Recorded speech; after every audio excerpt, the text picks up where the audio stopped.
اگر سرکار دو عالم تشریف لے آئیں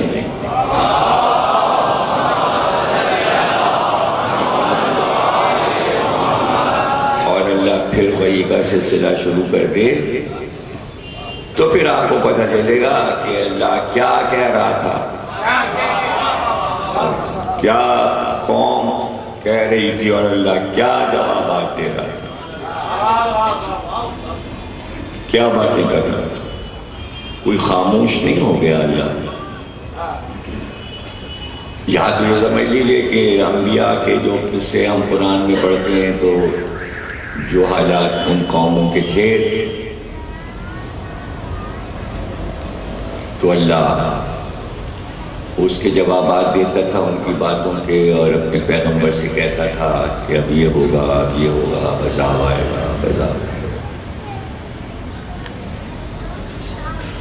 تو اس کے معنی یہ کہ وہ حالات اب نہ رہے جو عاد و سمود کے حالات تھے یا فرعون و نمرود کے حالات تھے، ان کی قوموں کے حالات تھے۔ اس کے معنی پوری دنیا سدھر گئی، اب سب ٹھیک ہو گیا۔ یہ جو اس وقت جو روئے زمین پر انسان آباد ہیں یہ سب عاد و سمود سے اچھے ہیں، فرعون کی قوم سے اچھے ہیں یا نمرود کی قوم سے اچھے ہیں، اس لیے اب اللہ ان سے بے خبر ہو گیا، اچھے ہو گئے نا،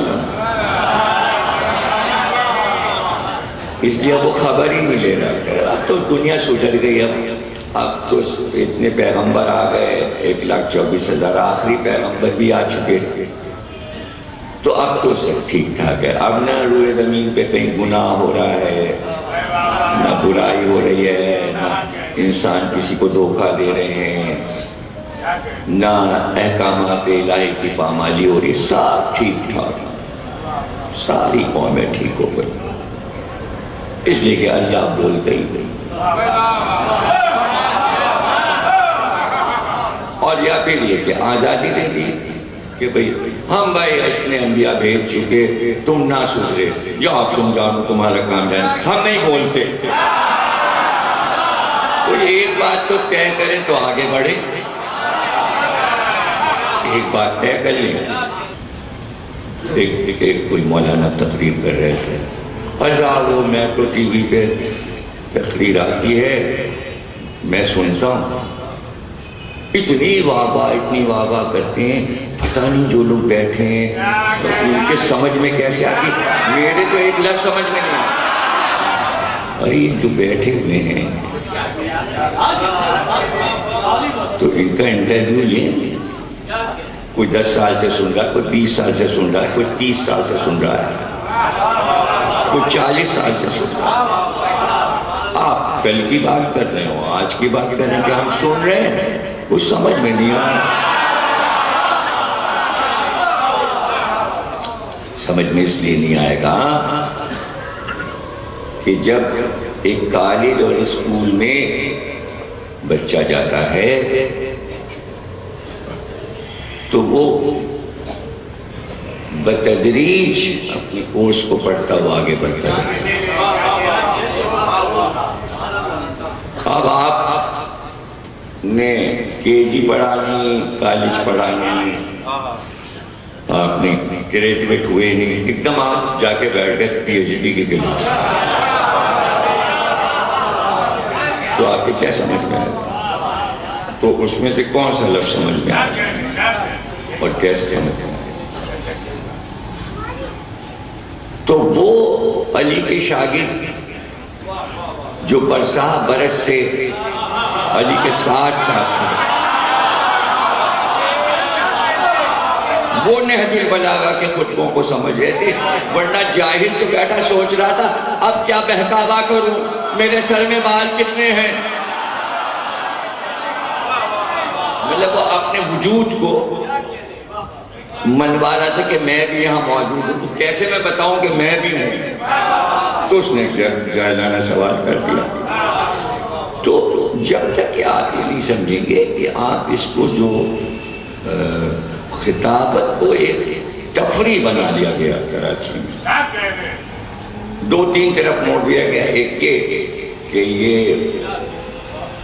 تفریح ہے طریق کی، اور ذاکروں سے تفریح لو، ان کا مذاق اڑاؤ، یہ پڑھ دیا وہ پڑھ دیا، یہ کر دیا وہ کر دیا، ایک طریقہ یہ۔ دوسرا طریقہ یہ کہ ارے صاحب یہ تو پیسے کے لیے پڑھتے ہیں، فلانے پہ ارے وہ اتنے لے رہا وہ اتنے لے رہا، یعنی رخ کو موڑ دیا، رخ کو موڑ دیا۔ تو یہ کوئی نئی بات نہیں ہے، جہاں علم کی بات ہوگی اور جہاں اللہ کی بات ہوگی اور اللہ کے پیغمبروں کی بات ہوگی تو اس میں کوئی نئی بات نہیں ہے اگر ایسی بات ہو۔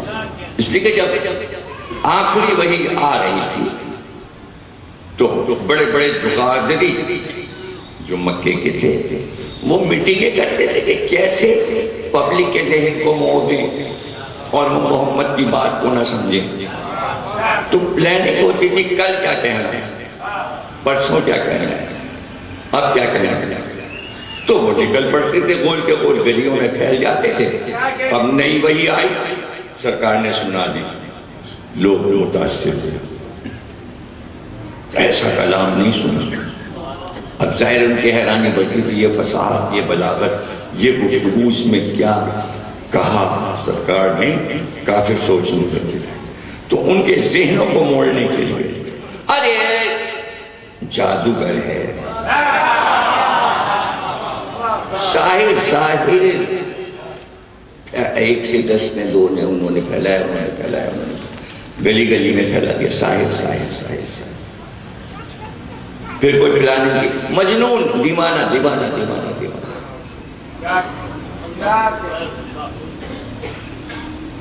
ارے ہاں شاعری کرتا ہے۔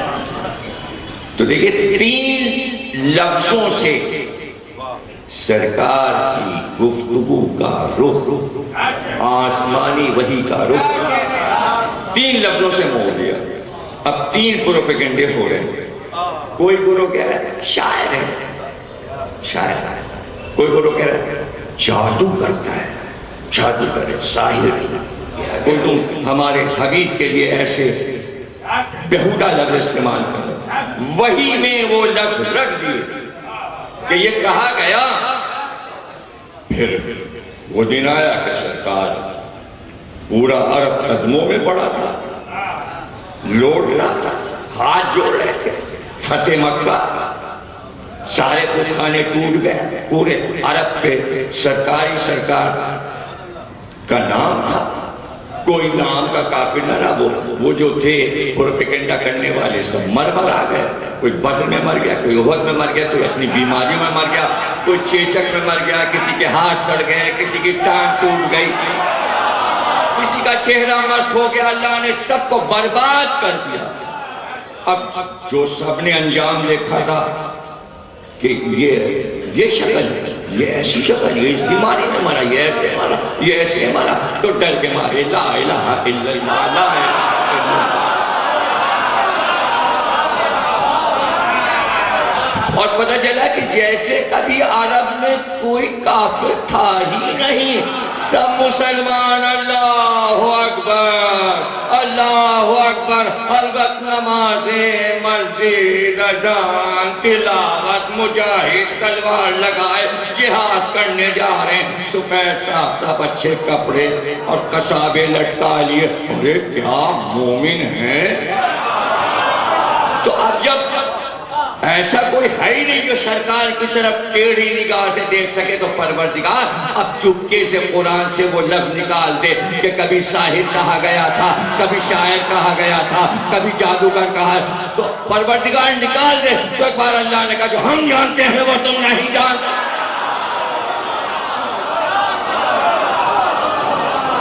نہیں، یہ لفظ ہم نے رکھے، پروردگار کیوں رکھے؟